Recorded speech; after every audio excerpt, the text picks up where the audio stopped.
స్తోత్రము. దేవునామానికి మహిమ కలుగును గాక.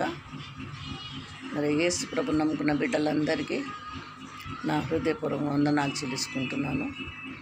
మరి జూన్ జూలై నెల మనను తన రెక్కల సాటున దాచిన దేవునికి కృతజ్ఞత స్తోత్రం చెల్లించుకుంటున్నాను.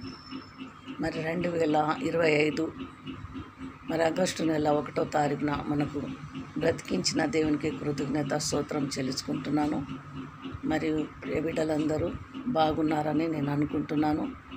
అంత్య దినాలలో ఉన్నాము కాబట్టి చాలా మటుకి క్రైస్తవులు ఇప్పుడు అపవాది బాగా పనిచేస్తున్నాడు. ఎందుకంటే వానికి సమయం లేదు, అపవాదికి సమయం లేదండి. దేవుడు వస్తున్నాడు, రారాజు వచ్చేస్తున్నాడు, వానికి తెలిసిపోయింది. కాబట్టి జనాలను ఆకులు రాలిపోతున్నట్టు రాలిపోతున్నారు. కాబట్టి ఈ దినము నీవు నేను బ్రతికున్నామంటే కేవలం దేవుని కృప, ఆయన కృప వల్లనే బ్రతుకుతున్నామన్న సంగతి మర్చిపోకండి. చాలామంది కష్టాలకు బాధలకు తట్టుకోలేక మరలా లోకంలో కలిసిపోతున్నారు. అలా మీరెవరు ఉండొద్దని దేవుని కృపను బట్టి నేను మిమ్మల్ని బ్రతిమలాడుతున్నాను. అపవాదికి చోటు ఇవ్వకండి, జాగ్రత్త. మరి అనవసరంగా పోయి నరకంలో కాలుతూ ఉంటారు. కొన్ని మాటలు దేవుడు దీవించును గాక. ముఖ్యంగా నేను ఇప్పుడు ఎందుకు వచ్చాను మీ మధ్యలో అంటే, చాలా రోజులు అయింది నేను వీడియోలు చేయక. మరి ప్రసంగి గ్రంథం అంతా మీరు చదువుకోవాలని మీకు చెప్పటానికి వచ్చిన. నేను చదివి చెప్పలేను, సమయం చాలా అయిపోతుంది. కాబట్టి నేను చెప్పినవి మీరు మనసులో పెట్టుకొని దయచేసి నా వీడియో వింటున్న వాళ్ళు, చూస్తున్న వాళ్ళు కంపల్సరీగా దయచేసి ప్రసంగి గ్రంథం అంతా చదవండి. సొలొమోన్ రాజు గారు ఉన్నది ఉన్నట్టు చెప్పి ఉన్నాడు.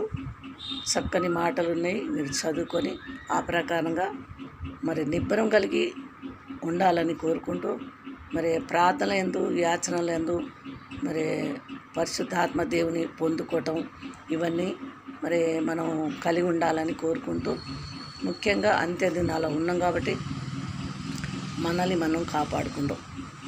మనం చాలా జాగ్రత్తగా ఉండే రోజులు వచ్చేది అనమాట.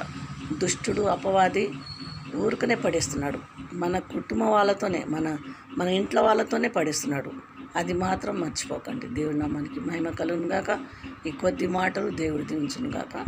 దయచేసి నా వీడియోలు చూస్తున్న అందరికీ వందనాలు చెల్లించుకుంటున్నాను.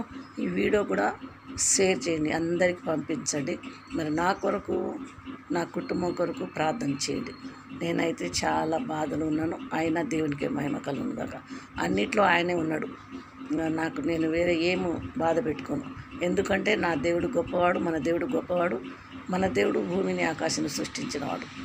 ఆయనకు అసాధ్యమైనది ఏమీ లేదు. కాబట్టి మనము ప్రియ బిడ్డలమైన క్రైస్తవులు అయిన మనం, దేవుని నమ్ముకున్న మనం ఏమాత్రం భయపడకుండా యేసుక్రీస్తు ప్రభువు ఉన్నాడని ధైర్యంతో అందరికీ ప్రకటిద్దాం.